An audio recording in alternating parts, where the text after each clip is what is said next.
First Chronicles chapter 12.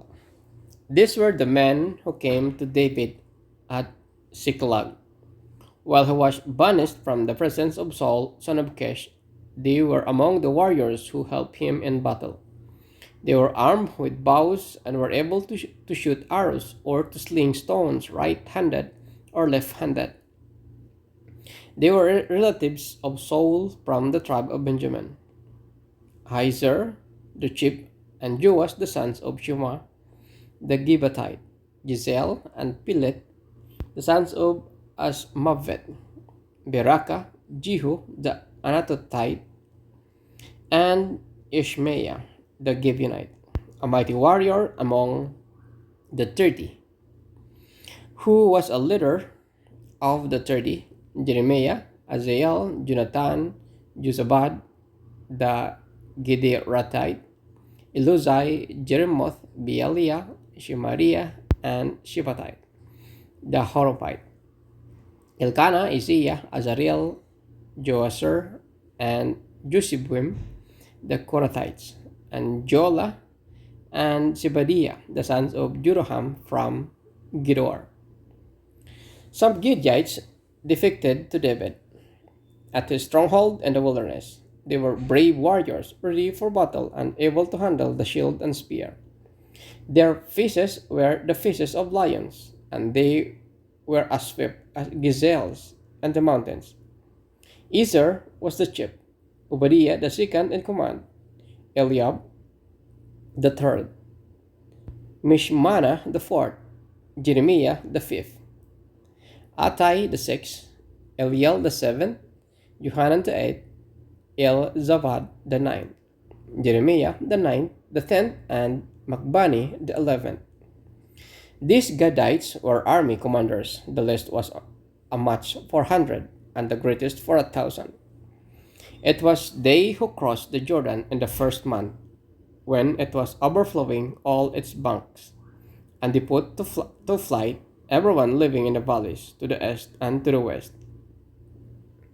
Other Benjamites and some men from Judah also came to David in his stronghold.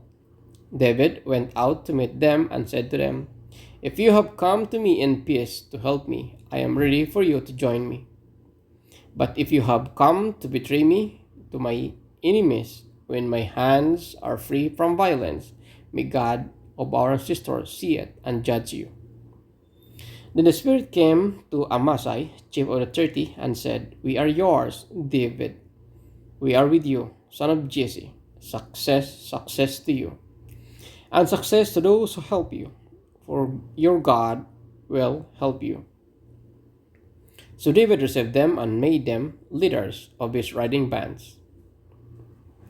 Some of the tribe of Manasseh defected to David when he went with the Philistines to fight against Saul. He and his men did not help the Philistines because, after consolation, the rulers sent him away. They said, "It will cost us our heads if he deserts to his master Saul."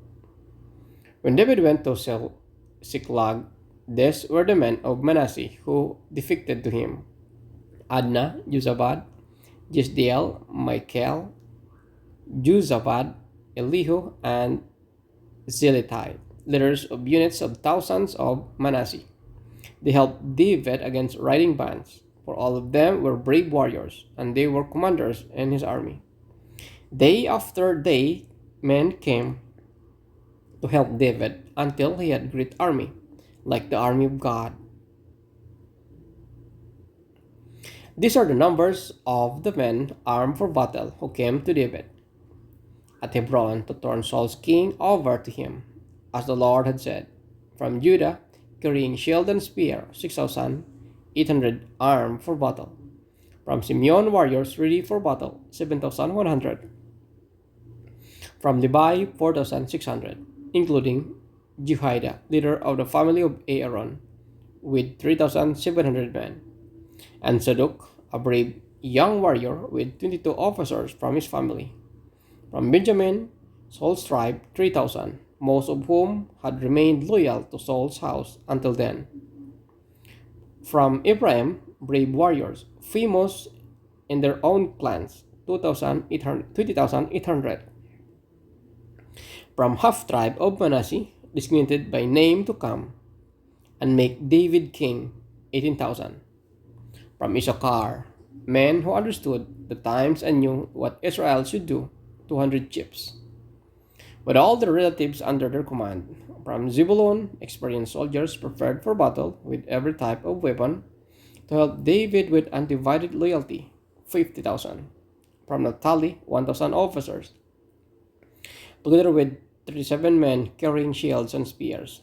From Dan, ready for battle, 20,600. From Asher, experienced soldiers prepared for battle, 40,000. And from east of Jordan, from Reuben, Gad, and the half tribe of Manasseh, armed with every type of weapon, 150,000. All these were fighting men who volunteered to serve in the ranks. They came to Hebron, fully determined to make David king over all Israel. All the rest of the Israelites were also of one mind to make David king. The men spent 3 days there with David, eating and drinking, for their families had supplied provision for them. Also, their neighbors from as far away as Issachar, Zebulun, and Naphtali came bringing food on donkeys, camel, mules, and oxen.